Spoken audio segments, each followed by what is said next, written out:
Order! Order! You are an incorrigible delinquent at times. Behave yourself, man!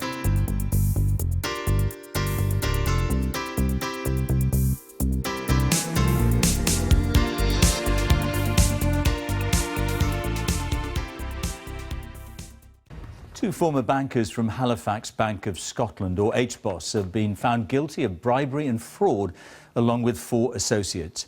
During the trial, Southwark Crown Court heard how one of the former bankers, Lyndon Scourfield, was bribed with cash and luxuries. As our business correspondent Andy Verity reports, several small businesses were driven to the wall as a result of this massive fraud. Chauffeur-driven Bentleys at no charge. Ferraris, trips to Vegas, brown envelopes stuffed with cash, gratis. Just a few of the perks of being a corrupt bank manager at HBOS, or one of those bribing him, and all paid for by the bank and its business customers. Bugger off! This businessman, Michael Bancroft, worked for a firm of consultants that claimed to be able to help small businesses turn their fortunes round. Together with the man who ran the consultancy, David Mills, seen here in the centre, he was bribing bank manager Lyndon Scourfield on the right with cash, holidays and prostitutes.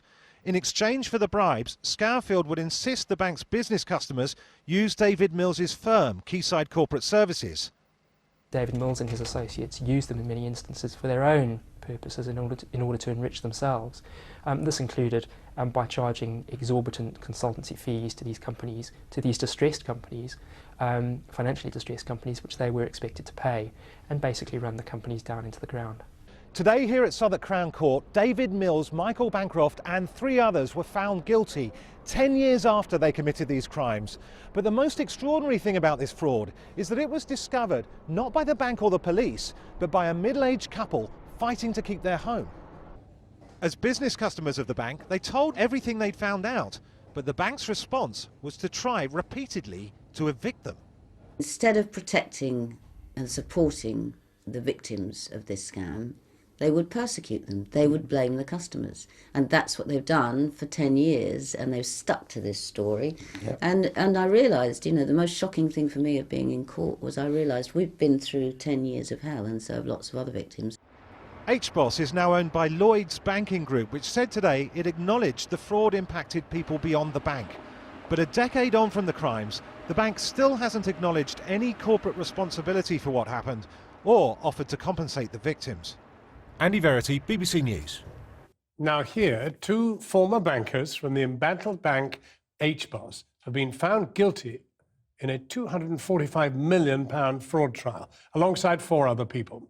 HBOS bankers Lyndon Scourfield and Mark Dobson are among the first people to be convicted of crimes in the run-up to the great financial crash of 2008 that led to British taxpayers bailing out several top banks. Once Britain's biggest mortgage lender, HBOS was rescued in a state-engineered takeover by rival Lloyds Banking Group in 2008.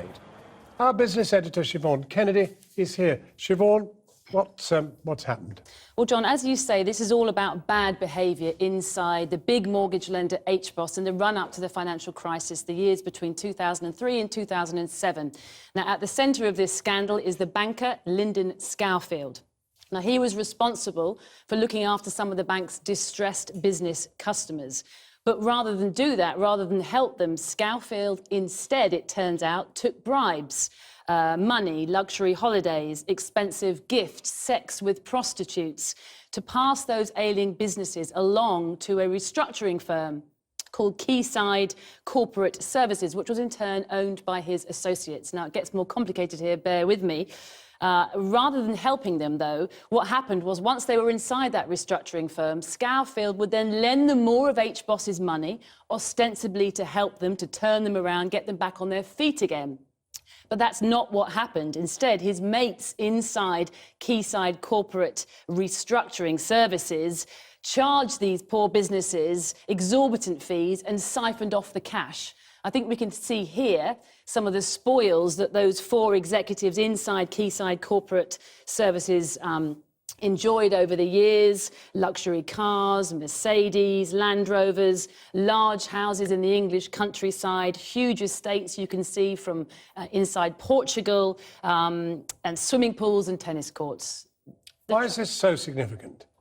Well, for starters, Thames Valley Police say this is one of the largest fraud investigations of its kind in the UK. It took them 6 years to get to the bottom of this, 500,000 documents. But the wider picture here, John, of course, as you well know, since the financial crisis, 10 years ago nearly, no single senior banker or CEO has ever been put in prison or charged or convicted with criminal conviction in all this time. One boss inside HBOS, Peter Cummings, was banned from ever working inside financial services again and fined £500,000. And as we know, Sir Fred Goodwin was stripped of his knighthood.